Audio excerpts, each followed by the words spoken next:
29절에 38절 말씀.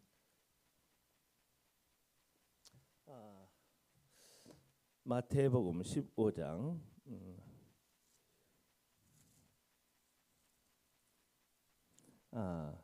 29절에서 39절까지 38절이 아니라 39절까지 다 같이 합독합니다. 시작. 예수께서 제자들을 불러 이르시되 내가 무리를 불쌍히 여기노라.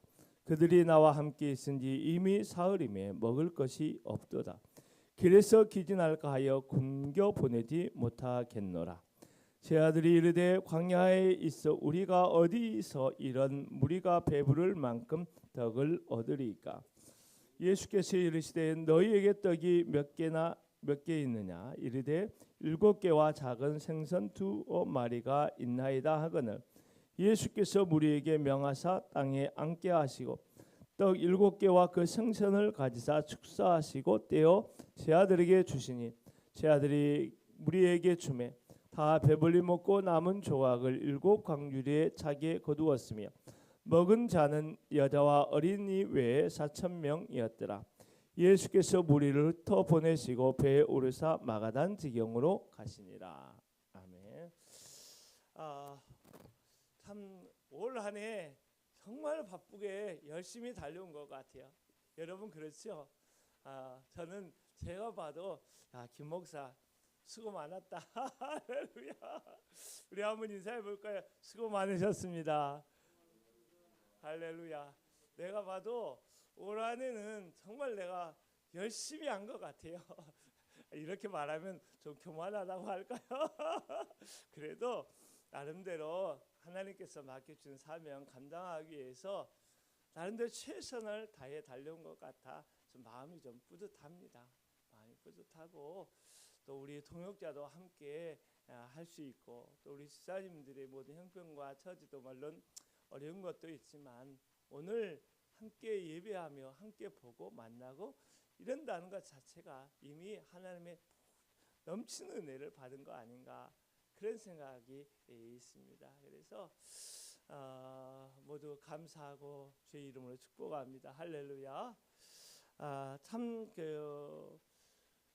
그럼에도 불구하고 오늘 마음의 한켠에서는 무섭게 우리를 짓누르는 그러한 짐이 있잖아요. 국가적인 큰 혼란 상황 속에서 우리가 좀 요즘에 너무 많이 힘든 것 같아요. 그러나 역사의 주인이신 하나님께서 이 나라와 이 백성들을 바르게 인도하시리라 저는 믿고 있습니다.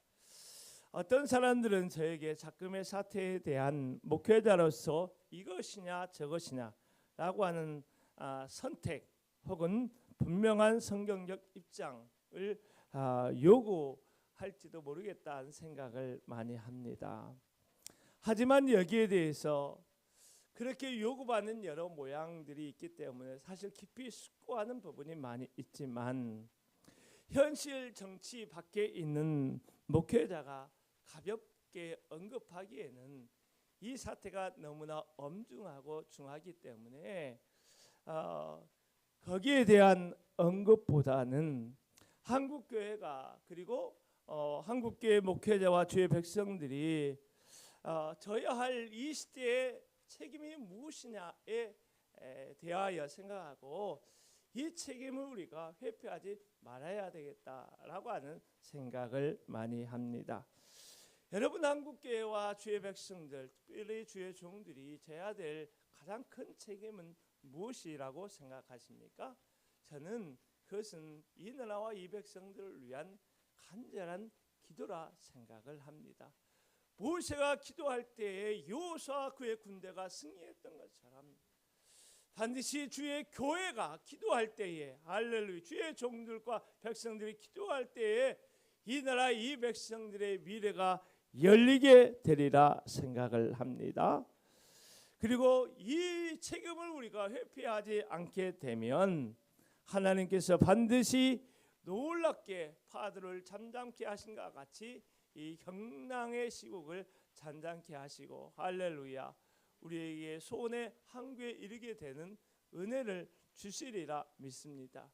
비록 우리가 소수로 예배하고 있지만 우리 안에도 일어나는 이런 마음의 흥분된 감정들이 많이 있을 거예요. 그러나 그런 감정을 좀 가라앉히고 차분하게, 그리고 객관적으로 냉정하게 오늘 이 시대를 바라보면서 어떻게 이 시대와 이 작금의 사태 속에서 우리가 주의 십자가를 져야 할 것인가, 그 영역이 무엇인가 고민하면서 나아갈 수 있으면 좋겠다 생각을 합니다. 오늘의 말씀 강의 제목은 이방의 땅에서 펼쳐진 천국의 식탁이라고 하는 제목으로 강의를 이어가려고 합니다. 오늘 말씀 우리가 잘 알고 있는 칠병이어의 기적이지요. 근데 이 말씀을 연구하는 학자들 사이에서 작은 논란의 여지가 좀 있습니다. 어떤 것이냐면 이 칠병이어의 기적은 앞에 14장에 이야기했던 5,000명을 먹이신 오병이어의 사건의 중복 기사를 한 번 더 기록한 것이다 라고 이야기를 하는 사람들도 있다는 것입니다. 그들은 칠병이어의 기적을 기적이라고 믿지 않습니다. 그들은 예수님께서 참했던 사람들을 단순하게 감동 감화시켜서 그들이 가지고 왔던 도시락을 꺼내서 서로 나누게 하셨을 뿐이다 라고 이야기를 합니다. 그러나 여러분, 4,000명을 먹이신 칠병이어의 기적은 결코 오병이어의 기적과 같은 동일한 기적의 사건이 아니라 분명히 다른 사건, 다른 기적이라고 하는 것을 우리가 다시 새길 수 있기 바랍니다. 그러한 증거는 특별히 두 가지만 언급을 하려고 합니다. 첫 번째는 기적이 일어난 시기가 각각 다르다는 것입니다. 5,000명을 먹이신 사건의 경우에 마가복음 6장 39절에 보면 푸른 잔디 위에 사람들을 앉게 했다라고 하는 것을 보면 아마도 이 사건, 이 기적이 일어났던 때가 이른 봄, 더 정확히 말하면 4월 중순경이라고 이렇게 규정할 수 있을 거예요. 그런데 오늘 말씀에 보면 5,000명을 먹이신 사건은 35절에 보면 사람들을 딱딱한 땅에 앉게 했다라고 이야기를 하고 있는 것을 볼 수 있어요. 그렇다고 한다면 그 오병이어의 사건과 칠병이어의 사건이 일어났던 시기가 지금 다르구나라고 하는 것을 볼 수 있고요. 가장 중요한 점은 뭐냐면 오병이어의 사건은 그 대상이 유대인들이었어요. 굶주린 유대인들, 배고픈 유대인들을 먹이신 사건이 오병이어의 사건이었어요. 그런데 4,000명을 먹이신 칠병이어의 사건은 그 대상이 유대인이 아니라 이방인이었습니다. 31절에 보면 이스라엘의 하나님께 영광을 돌리니라 라고 말씀하고 있는데, 이스라엘의 하나님께 영광을 돌리다라고 하는 그 표현 속에는 그들이 유대인이 아니라 이방인이었다라고 하는 것을 전제하고 있는 것이고요. 마가복음 7장 31절을 보게 되면 예수님께서 데가폴리스 지방으로 들어가셨다라고 하는 언급이 나오는데, 이로 보아서 칠병이어의 기적은 이방인의 땅에서 이방인을 위하여 우리 주님이 배설하신 천국의 아름다운 감격스러운 식탁이었다라고 하는 것을 볼 수가 있을 것입니다. 예수님께서 유대인들에게 광야에서 행하셨던 천국의 식탁을 이방인의 땅에서 이방인에게 베풀었다는 것은 참으로 놀라운 사건입니다. 그것은 하나님의 나라가 유대인들만을 위한 나라가 아니라 하나님의 나라는 유대인과 이방인을 위하여 전 인류를 향하여 열려진 하나님의 나라임을 이야기하고 있는 것입니다.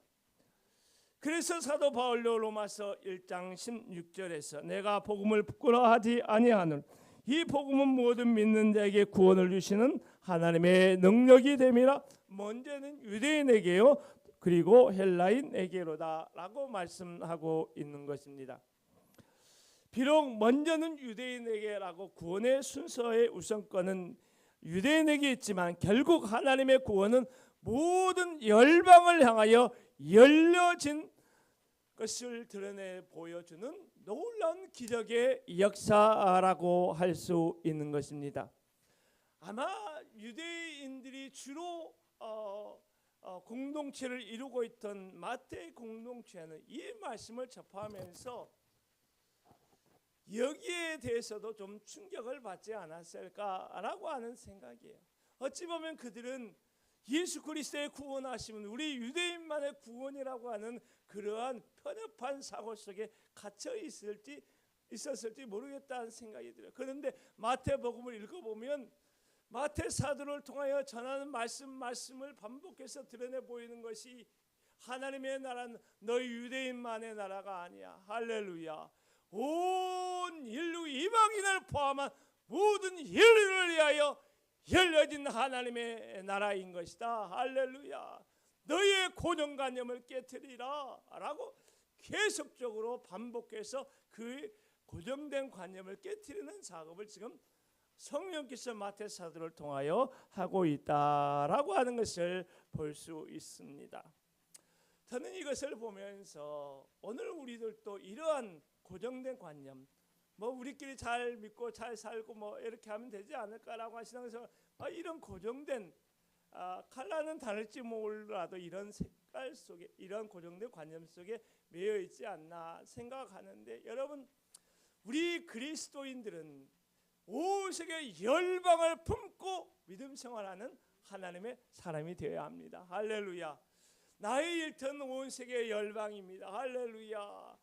나의 기도의 영역은 온 세계 열방입니다. 할렐루야. 좀 이렇게 시야를 확 좀 열었으면 좋겠어요.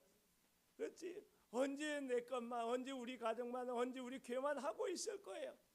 주의 임하심이 가까운 이때에 우리가 어찌하든지 우리의 시야를 열어서 할렐루야 온 세계 열방을 바라보면서 할렐루야 기도하면서 선교적 공동체를 이루기 위하여 우리가 애를 써야 하지 않을까 생각을 합니다. 특별히 우리의 선교의 영역을 점점점 넓혀갔으면 좋겠어요. 예를 들어서 우리가 문화의 영역 속에 선교의 사역을 감당하고 다음 세대 영역에서 온라인 영역에서 또 정치의 영역에서 뿐만 아니라 복음을 순수하게 전하는 선교적 열방을 향한 선교적 사역 속에서 우리의 지경을 좀 열어갈 수 있었으면 좋겠다 생각합니다. 오늘 아침 이제 그 차를 잠깐 운행하면서 라디오 이제 극동방송을 듣는데요. 조지 밀러에 대한 이야기 잠깐 하더라고요. 그분이 기도 수첩을 가지고 기도하고 응답받는 이야기 쭉 하고 있는데 여러분 한번 보세요. 조지 밀러 다 알고 있기 때문에 제가 따로 언급을 하지 않겠지만 조지 밀러가 가지고 있었던 경제적 상황, 그의 상황이라고 하는 것은 너무나 제한된 상황밖에 없었어요. 그런데 조지 밀러는 내 상황이 내 가진 것이 이거밖에 없어 나는 이거밖에 할 수 없다라고 말한 것이 아니에요. 퍼뜩 이 생각이 드는 거예요. 우리 교회가 여기 있기 때문에 우리 교회는 이거밖에 안 돼, 할 수 없어 라고 말하는 것은 믿음 없는 사람들의 이야기인 거예요. 할렐루야. 우리는 하나님의 위대한 사역을 감당할 수 있고 할렐루야. 우리는 위대한 꿈을 꿀 수 있고 할렐루야. 우리 안에는 놀라운 하나님의 잠재력이 있음을 믿으시기 바랍니다. 할렐루야. 그러므로 우리는 예수 안에서 언제나 아멘 할렐루야. 예수 안에서 언제나 아멘하여 예수 안에서 하나님 앞에 영광을 돌리는 거룩한 꿈을 좀 꾸었으면 좋겠습니다. 그래야 의욕도 생겨요. 뭐라도 한 번 더 시도할 수 있어요. 할렐루야. 자, 오늘 단락을 한번 보세요. 오늘 본문은 세 단락으로 되어 있는데요.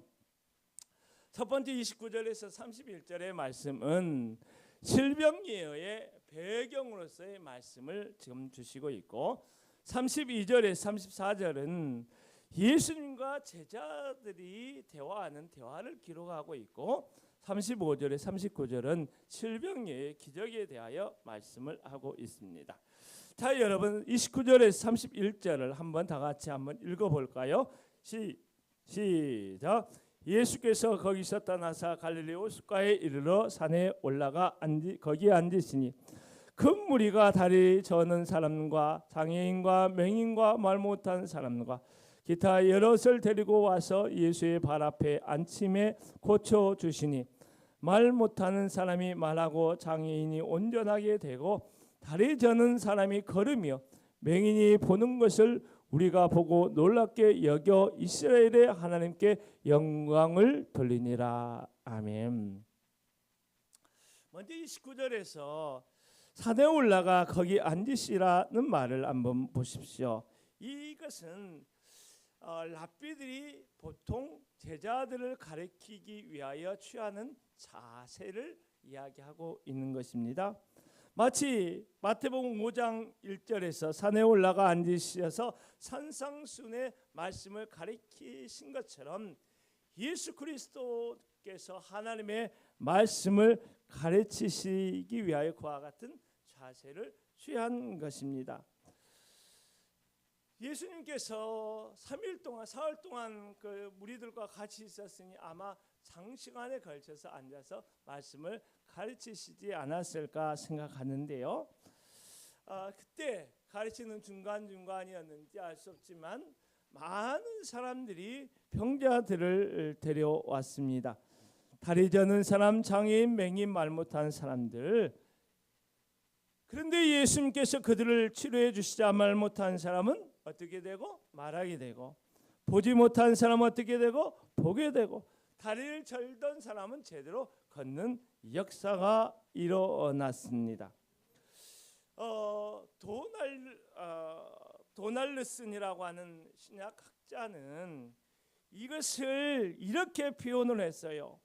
산에서 일어난 이와 같은 일들은 종말의 때에 이뤄 시온산에서 하나님 앞에서 있을 일들의 모형이다라고 이야기를 하고 있는, 시온산 종말의 마지막 때 하나님 앞에 있을 일들의 모형이다라고 이야기를 하는 것이에요. 다시 말하면 이것뿐만 아니라 치유 사건뿐만 아니라 앞으로 보게 될 질병여의 사건도 종말이 있을 사건을 미리 보여주는 예시적인 사건이다라고 하는 것을 이야기하고 있는데, 곰곰이 이것을 마음에 묵상하면서 신앙생활이란 뭘까라고 하는 데 안에 질문이 일어났습니다. 여러분 신앙생활이 뭐라고 생각하시나요? 제가 이 말씀 묵상하면서 신앙생활을 이렇게 규정을 하게 됐어요. 종말의 때에 완전하게 경험하고 누리게 될 메시아의 잔치를 미리 맛보면서 살아가는 것이 신앙생활이다. 할렐루야. 이거 나의 성이야. 신앙생활이란 뭐냐면 종말의 때 맛보게 될 메시아의 잔치를 미리 맛보며, 할렐루야, 경험하며 누리면서 살아가는 것이 신앙생활이다라고 하는 것입니다. 그러니 천국의 잔치를 미리 맛보며 오늘 이 땅에서 살아간다고 한번 생각해 보면 신앙생활하는 것이 얼마나 신나는 것인가요? 얼마나 행복한 것인가요? 얼마나 다이나믹한 몸인가요, 여러분? 이런 천국의 잔치를 미리 맛보며 누리는 그 은혜, 그 행복한 여정이 신앙생활이라고 한다면, 여러분 정말 오늘 하루하루 우리의 삶이 그러한 행복, 그러한 기쁨, 그러한 감격이, 그러한 행복이 있습니까? 그런데 가끔 보면 많은 경우에, 오히려 작은 경우라기보다 많은 경우에 신앙생활하고 있는 그리스도인들의 얼굴이 참 어둡다라고 하는 생각을 많이 하게 돼요. 여러분 저를 보고도 미소 좀 지어보세요. 신앙생활하는 사람들의 얼굴이 참 어두운 경우가 있어요. 물론 세파에 찌들리고 돈에 찌들리고 뭐 자식이 속썩이고 뭐 하다 보니까 얼굴도 건강도 좀 어렵고 해서 얼굴이 어두울 수도 있지만, 그럼에도 불구하고 천국의 종말의 때에 베푸실 그 메시아의 잔치를 미리 맛보는 그 은혜 속에서 억제할 수 없는 기쁨으로 지그시 미소 짓는 그 얼굴이 우리가 되었으면 좋겠다. 할렐루야. 그런데 원망하고 불평하고 이거 없어 저거 없어 하고 마치 뭐 그러면 그 사람 보고 예수 믿겠어요? 그 사람 보고 신앙생활은 다 저렇게 사나 보다. 이 세상 염려와 재리로 이 세상 물질에 대한 염려 뭐 이런 것들로 말하면 우리의 호흡을 질식시킨다라고 하는 것이 우리가 비유 말씀에 있잖아요. 여러분, 호흡이 가빠가지고 헉거리고 사는 병자와 같이 살지 말고 할렐루야, 천국의 단맛을 오늘로 누리면서 할렐루야, 오늘로 경험하면서 행복한 믿음의 신나는 여정, 그 몸을 힘있게 걸어갈 수 있기를 주의 이름으로 축원합니다. 여기서 한 가지만 더 짚어보려고 하는데요, 마태 사도는 계속해서 예수님께서 많은 병자를 치유하셨어요. 안진병인을 고쳐주셨어요. 이런 이야기를 계속했어요. 반복해서 또 반복해서 또 반복해서 예수님께서 이렇게 행하신 것을 마태 사도는 기록했어요. 뿐만 아니라 앞에서 오병이어의 놀라운 사건을 기록했어요. 그럼에도 불구하고 또 이와 유사한 칠병이어의 기적을 오늘 마태 사도가 15장에서 마무리해가면서 다시 기록하고 있는 거예요.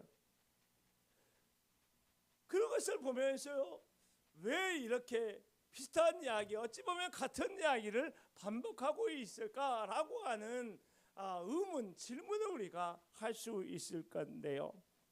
그래서 예수님께서 치유와 또 행하신 여러 기적들은 단순히 예수님의 특별한 능력을 드러내는 사건이어서가 아니라 예수 그리스도께서 구약의 예언의 말씀을 성취하시는 메시아 그리스도이심을 반복해서 드러내고 강조하고 새기고 증거하고자 이와 같이 사건들을, 이야기들을 반복하고 있는 것입니다.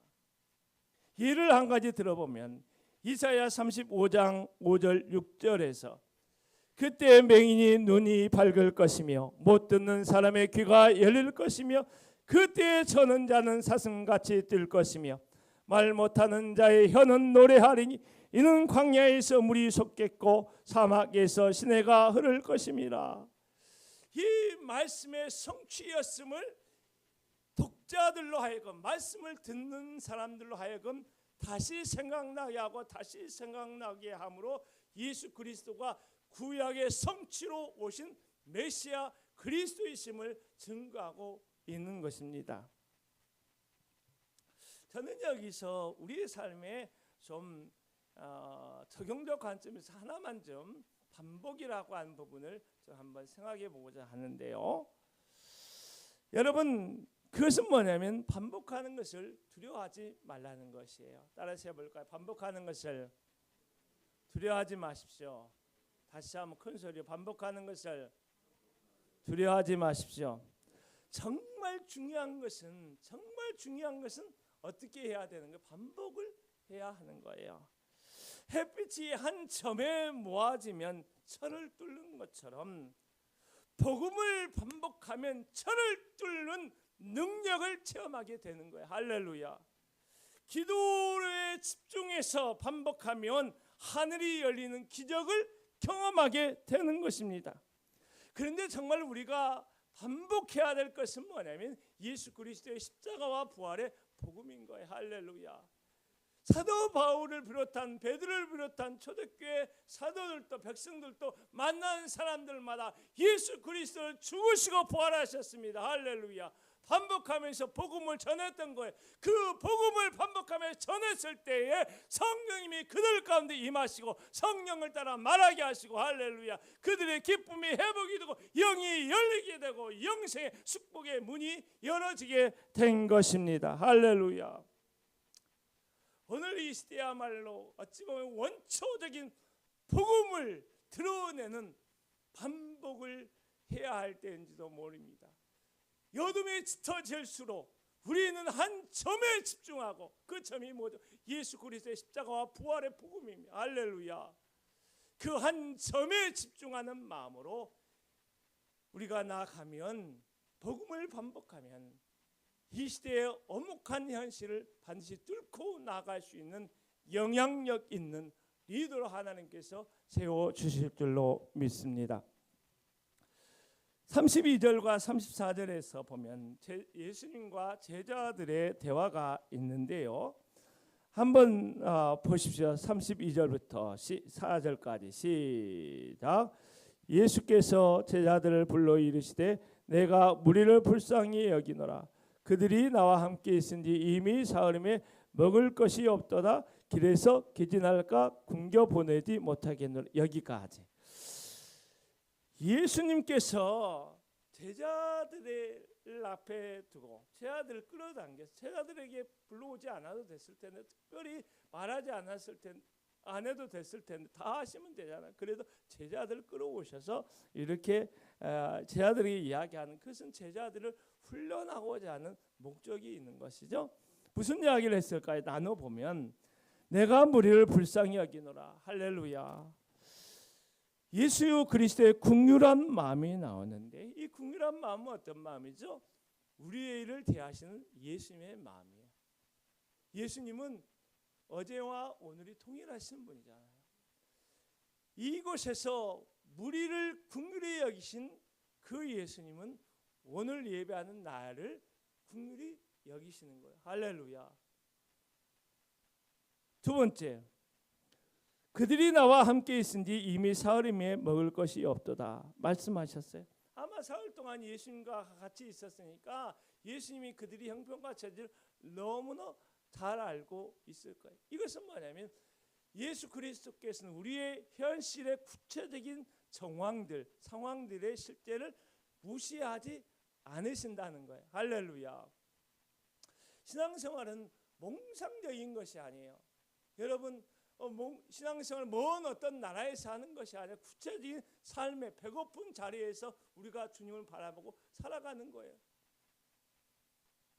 어떤 사람은 마치 현실의 땅에 밟지 않고 공중에 붕 떠 있는 채로 살아가는 것 같은 그런 사람들이 있어요. 근데 진정한 믿음은 현실에 뿌리 박는 거예요. 할렐루야.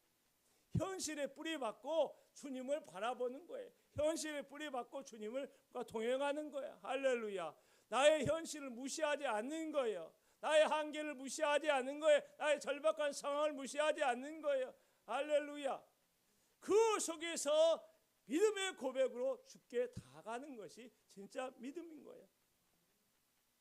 현실의 삶 속에서 우리가 믿음의 삶을 제대로 살아내야 하는 것이죠. 근데 예수님은 우리의 부족함, 우리의 연약함, 어떤 마음을 드러내 보이셨을까요? 보니까 길에서 기진할까 하여 굶겨 보내지 못하겠노라. 할렐루야. 여러분, 여기에 보면 예수님의 강력한 의지가 나오는 거예요. 길에서 기진할까 굶겨 보내지 못하겠노라. 여러분, 밥을 굶어본 적이 있나요? 제가 군대에서 연대 이제 군정과에 근무하면서 이제 감리교 목사님이 왔어요. 이제 그 이름도 멋있는 주임백 목사님이세요. 주임백. 이름도 참 멋있는데 그 사모님하고 대화하다가, 사모님, 제가 이제 사회에 나가면 제가 좀 배 걷는 일이 없었으면 좋겠어요.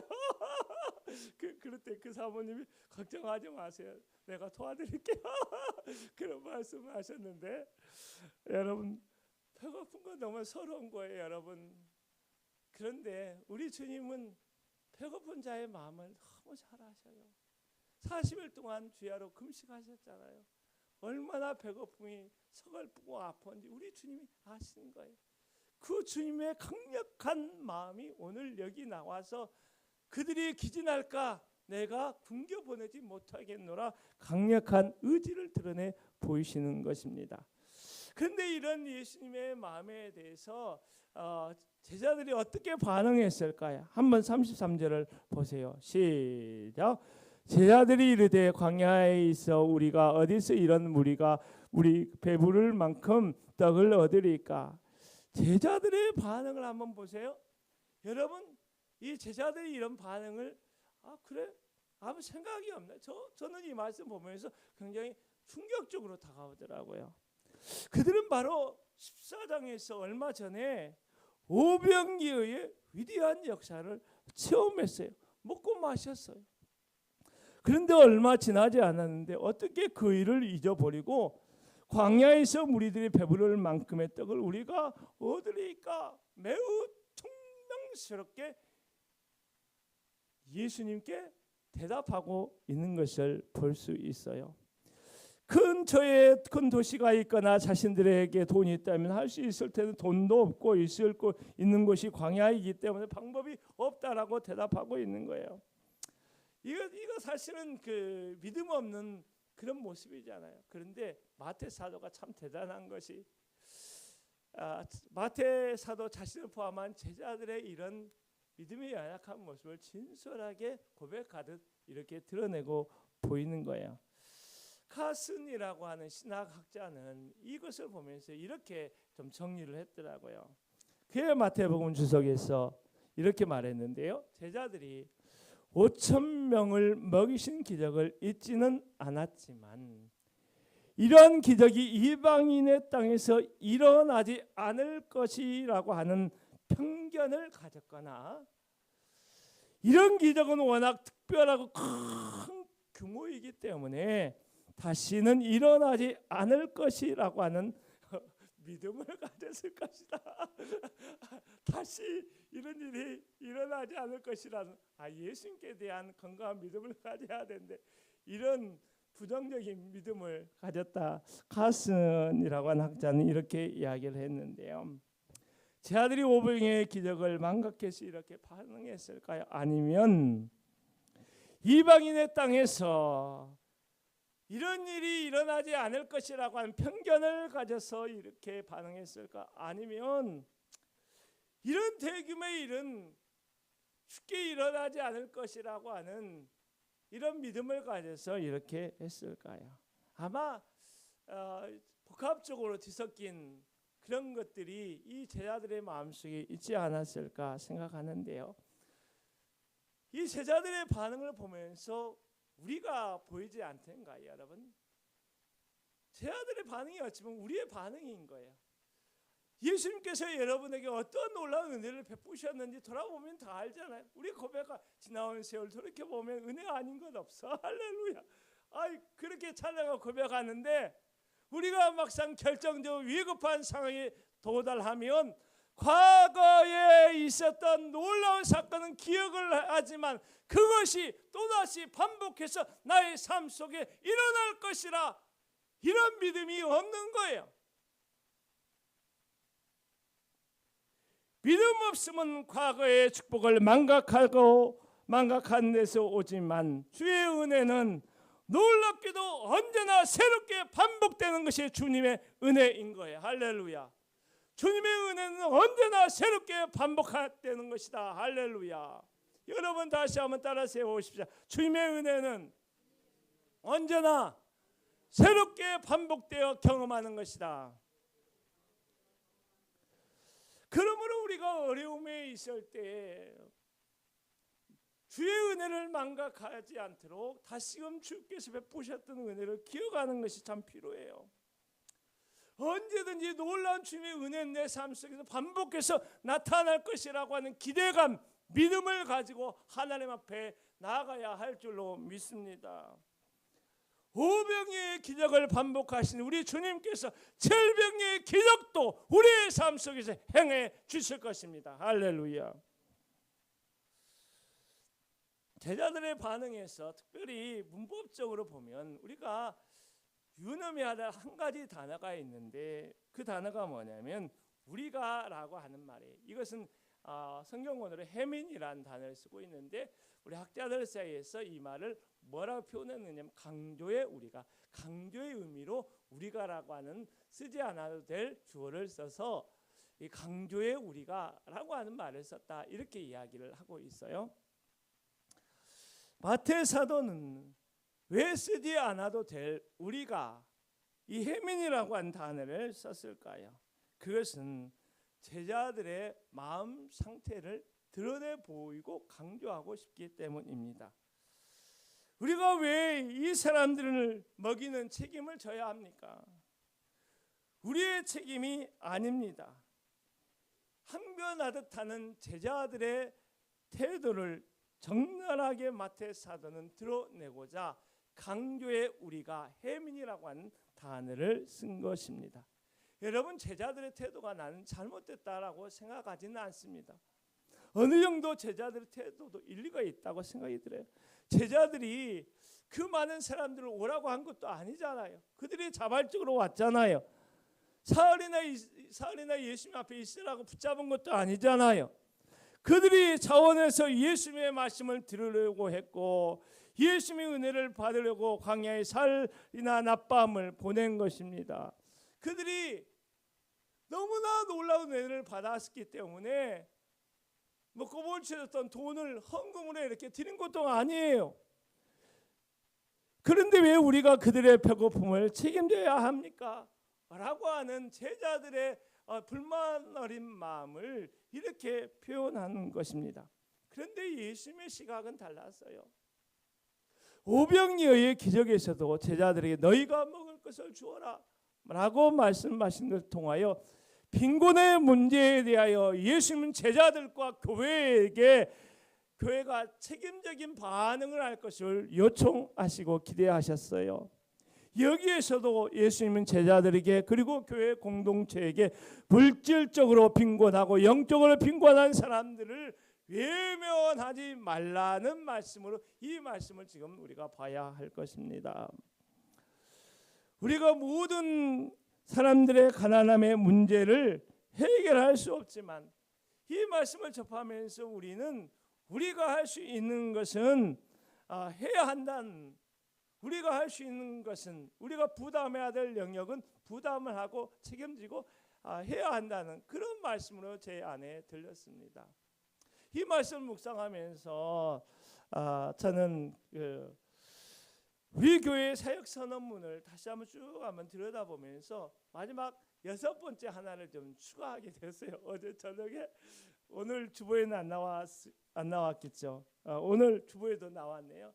제가 이 6번째 사역 선언문을 추가하게 됐는데요. 그게 뭐냐면 버겁도록 구제하고 버겁도록 선교하자. 할렐루야. 따라서 해볼까요? 버겁도록 구제하고 버겁도록 선교하자. 할렐루야. 참 그게 옳은 것 같아요, 여러분. 우리가 힘에 지나도록 우리가 어려운 우리의 이웃들, 내 가까이 있는 이웃들, 우리가 작은 손길을 내밀 수 있어야 되고 선교 현장에서 정말로 생명을 걸고 사역으로 헌신하는 주의 종들을 위하여 우리가 작은 섬김, 어찌 보면 버겁도록 선교하는 그런 사역을 감당해야 되지 않을까. 그런 마음이 내 안에서 막 일어나서 억제할 수 없는 마음으로 내가 6번째 사역 비전 선언문을 버겁도록 구제하고 버겁도록 선교하자. 할렐루야. 우리가 조금만 좀 갖춰지면 좀 그렇게 점핑하는 그 사역의 모험을 좀 해봤으면 좋겠어요. 우리가 조금만 덜 쓰고, 할렐루야, 조금만 덜 그러면 우리가 충분히 감당할 수 있으리라 생각을 합니다. 제자들이 이렇게 반응했는데요. 예수님이 뭐라 했을까요? 야, 이놈들아, 너 좀 제발 정신 차려라 라고 책망했을까요? 책망하지 않았습니다. 그리고 34절 한번 읽어볼까요? 시작. 예수께서 이르시되 너에게 떡이 몇 개가 있느냐 이르되 7개나 깨와 작은 생선 2마리가 있나이다 하거나 예수님께서 그들의 모습을 책망하지 않으시고 너에게 있는 것이 뭐냐라고 해가지고 가져오도록 이렇게 하셨지요. 자, 마지막 말씀인데 짧게 정리를 하려고 합니다. 35절 39절 질병의 기적의 사건에 대해서 한번 보죠. 시작. 예수께서 무리에게 명하사 땅에 앉게 하시고 떡 7개와 그 생선까지 사 숙사하시고 떼어 제자들에게 주시니 제자들이 무리에게 주매 다 배불리 먹고 남은 조각 7강주리가 차게 거두었으며 먹은 자는 여자와 어린이 외에 4,000명이었더라. 예수께서 무리를 흩어보내시고 배에 오르사 마가단 지경으로 가시니라. 자, 여기서 간략하게 몇 가지만 좀 요약하고 넘어갑니다. 첫 번째는 예수께서 떡 7개와 생선을 가지고 축사하셨습니다. 그래서 오병이어의 기적에서와 같이 그것을 떼어서 무리들에게 주셨는데 이것은 그들이 영생을 얻도록 자신의 살을 떼어주시고 자신의 피로 먹이시는 성만찬의 의미가 있는 것입니다. 두 번째, 오병이어의 기적에는 12바구니가 남았습니다. 그런데 여기서는 여자와 어린이 외에 4,000명이 먹고 7강주리에 넘치도록 남았습니다. 이것은 무엇을 말하는 것인가? 예수님께서 하나님의 백성들의 필요를 공급하신 진정한 공급자이심을 드러내 보이고 있는 거예요. 할렐루야. 우리의 공급자는 누구다? 예수 그리스도다. 할렐루야. 이것을 드러내 보이고 있는 것입니다. 이제 말씀을 마무리하죠. 좀 시간이 많이 갔는데요. 예수님을 믿고 사는 신앙생활은 종말의 때에 주시는 메시아의 잔치를 미리 맛보며 사는 행복한 여정입니다. 그럼에도 불구하고 우리는 이 행복의 여정 가운데 주의 은혜의 맛을 잊은 채 감동 없이 우리의 시간을 채워가고 있지 않습니까?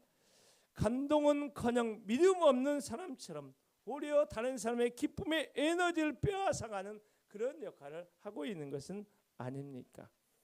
천국의 단맛을 맛볼 수 있도록 기도하십시오. 예배하십시오. 신앙생활의 활력을 회복할 수 있기를 바랍니다. 신앙생활 활력을 회복하는 것은 받은 은혜를 다시 기억하는 것입니다. 주님께서 주셨던 은혜를 다시 떠올리는 것입니다.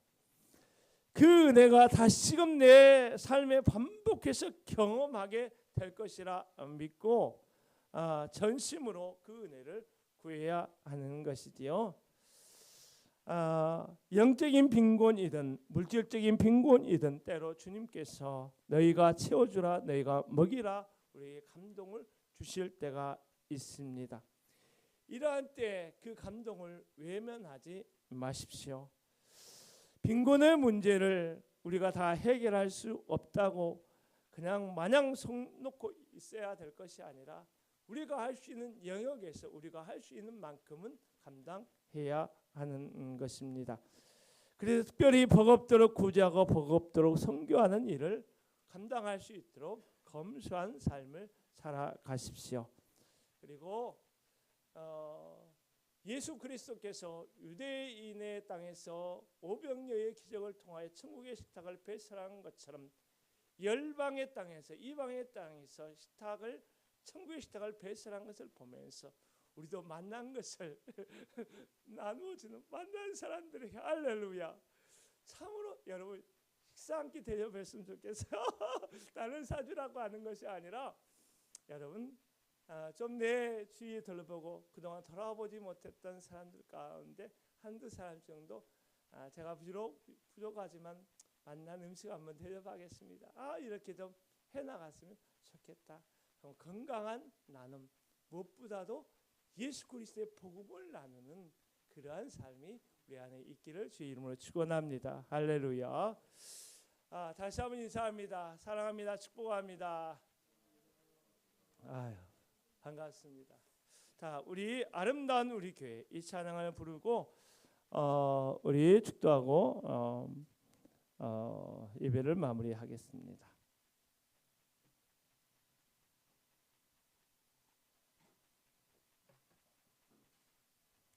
우리 영상으로 예배하고 섬기시는 우리 집사님들 또 지체들 주의 이름으로 축복합니다. 아름다운 우리 교회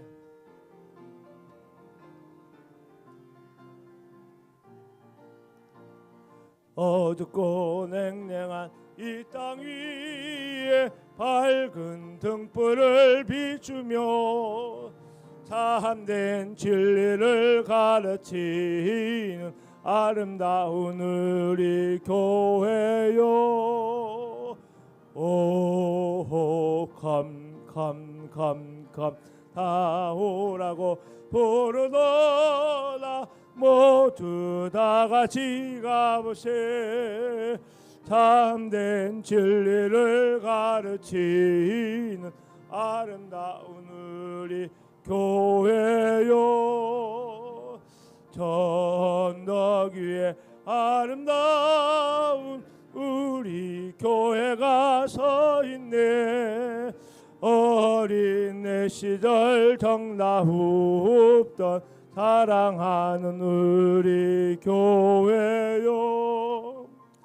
오 컴 다 오라고 부르노라. 모두 다 같이 가보세. 어린 내 시절 정나흡던 사랑하는 우리 교회요. 주일 아침에 교회에서 맑은 종소리 울리네. 모두 주님께 돌아오라. 속삭이던 멀리 퍼지네. 오 컴 다 오라고 부르노라. 모두 다 같이 가보세. 모두 주님께 돌아오라. 속삭이던 멀리 퍼지네. 기도합니다. 사랑하는 여러분, 우리의 신앙생활은 종말의 때에 우리 하나님께서 우리를 위하여 베풀어 주시는 메시아의 잔치, 천국의 잔치를 미리 맛보며 사는 행복한 여정입니다. 이러한 여정의 연속이 여러분의 삶 가운데 있기를 원합니다. 여러분, 주의 은혜는 반복해서 경험하는 것입니다. 우리 안에 일어났던 놀라운 과거의 은혜는 또 새롭게 우리 안에 더 놀랍게 풍성하게 반복하는 것입니다. 그러므로 그 은혜를 구하시면서 여러분 하나님 앞에서 사명을 감당하는 제자의 길을 걸어가십시오. 지금은 우리 구주 예수 그리스도의 은혜와 아버지 하나님의 놀라운 사랑과 성령의 내주 교통 충만하심이 하나님이여 천국을 미리 맛보는 행복한 삶을 기대한 하나님의 백성들, 교회와 이 나라 위에 특별히 위정자들 가운데 영원히 함께 하시기를 간절히 축원하옵나이다. 아멘.